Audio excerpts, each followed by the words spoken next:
최근에 종영한 나쁜 엄마, 굉장히 재밌는 드라마이고 시청도 되게 높았어요. 네. 드라마 극 중에 최광호라는 인물이 있습니다. 교통사고 후 역행성 기억장애로 7세 수준의 지능을 갖게 돼요. 이제 원장님께서도 혹시나 실제로 이런 경우 보신 적 있으신지, 그리고 교통사고 후에 이렇게 역행성 기억장애가 나는 경우가 종종 있는지 궁금합니다.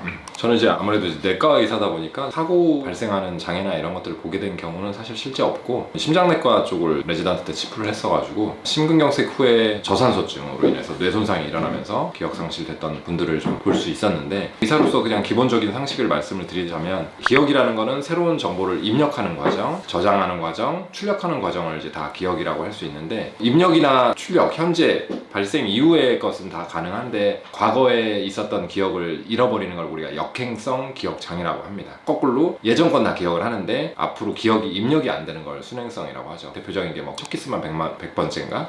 거기에서 나왔던 이제 여주인공이 순행성 기억 장애가 있었던 건데, 기억이라는 게 사실 뇌과학이 발전하고 있지만 아주 완벽하진 않아요. 예전에는 어떤 특정 부위가 저장고 역할을 해서 다 담당하고 있었다고 했지만, 최근에서는 여러 부위가 신경세포, 눈이라는 게 있고 코라는 게 있고 감각이라는 게 있어서, 이런 감정과 함께 여러 부위에 각각 받아들였던 감각 정보가 연합 정보에 통합이 되면서 뉴런이랑 연결이 되면서 기억을 하죠. 보통 음악을 들었던 게 연결이 되면서 옛날 과거가 기억이 떠오르고, 특정 냄새를 맡으면 과거가 떠오르고, 이런 경험들이 다 있을 거예요. 감각이랑 되게 연결이 많이 돼 있습니다. 기억을 담당하는 연합중추가 손상이 됐을 때 뭐 기억이 입력이 안 될 수가 있을 것이고요. 근데 손상 정도도 되게 중요하죠. 일시적으로 강한 충격으로 뇌세포의 기능이 죽은 게 아니고 기절한 거라면 다시 회복 가능성은 있어요. 시간이 얼마나 걸릴지는 사실 의사들도 알 수가 없지만 점점 회복되는지 여부를 기다려 봐야 되고, 우리 뇌라는 건 또 가소성이 있기 때문에 어떤 부위가 기능을 계속 못하면 조금씩 옆에 있는 뇌세포들이 그 기능을 대체를 받아서 활성화되면서 다시 기능을 할 수 있는 그런 과정에서도 좀 시간이 더 많이 걸릴 수가 있기 때문에, 이분이 처음에 발견됐을 때 역행성 기억 장애가 있을 때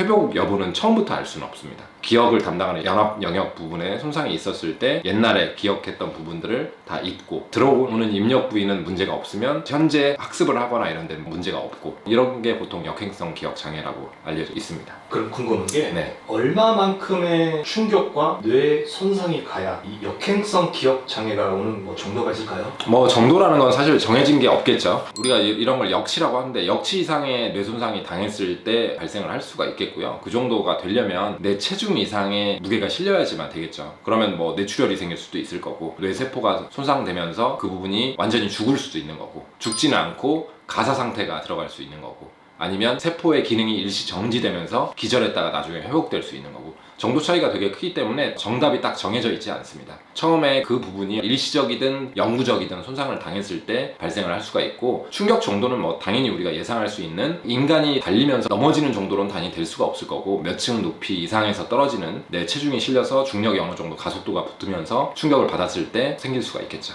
경우에 따라 다르다. 네. 이렇게 이해하면 되겠네요. 두 번째 궁금한 부분이, 치매와는 다른 건가요? 예를 들어 이제 외상이라는 거는 어떤 특정 부위가 손상이 되는 거기 때문에 그 부분에만 문제가 생기면 그 기능을 못하게 돼요. 보통 역행성이라는 건 그 기억 담당하는 부분들의 손상이 생기면서 그 기능만 안 되겠죠. 그래서 옛날 기억만 잃고, 연수 같은 경우는 호흡중추기 때문에 바로 돌아가십니다. 그쪽이 다치면.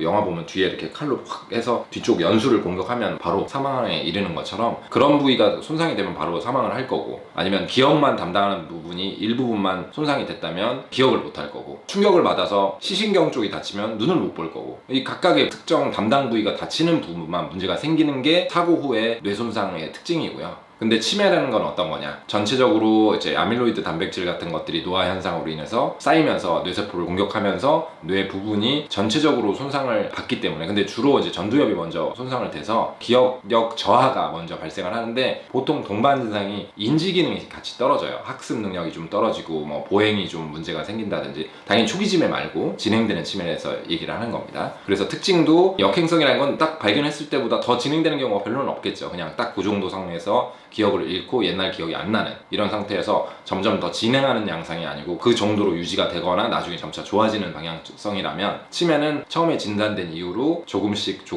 더 나빠지고, 기억력 장애뿐만 아니고 인지 기능이 같이 떨어진다는 특징이 있습니다. 네, 마지막으로 극중 드라마에서는 기억을 되찾아요. 이 최강호 인물이 네. 뇌에 심한 손상을 입은 검에도 불구하고 기억을 되찾습니다. 그래서 실제로 네. 이런 사례가 보셨는지. 당연히 있을 수 있는데 아까도 얘기한 것처럼 뇌세포가 얼마나 강하게 손상을 받아서 처음부터 완전히 죽었느냐, 영구히 회복되지 못하는 정도로 죽었느냐, 아니면 가사 상태로 들어갔느냐, 어느 정도 일부분은 죽고 일부분은 살고 그 과정에서 죽은 세포를 뇌세포가 대체하는 과정에서 회복이 되느냐, 이건 알 수가 없어요. 향후 어떻게 될 거다 예후를 판정을 어떤 의사도 할 수가 없습니다. 당연히 그런 경우가 분명히 있고, 잘 지내다가 뭐 야구공을 맞아서 갑자기 기억력이 다시 돌아오는 경우도 있었다고 하고요. 있을 수 있는데 너무 드문 일이죠. 굉장히 드문 일이고, 역시 드라마이기 때문에 좀 드라마틱한 케이스를 설정한 것 같습니다. 결론은 남자 주인공은 운이 좋았다. 좋았다. 네. 드라마는 드라마일 뿐이다. 예, 오늘 감사합니다. 네. 오늘 영상이 도움이 되셨다면 구독, 좋아요, 알람 설정 부탁드립니다.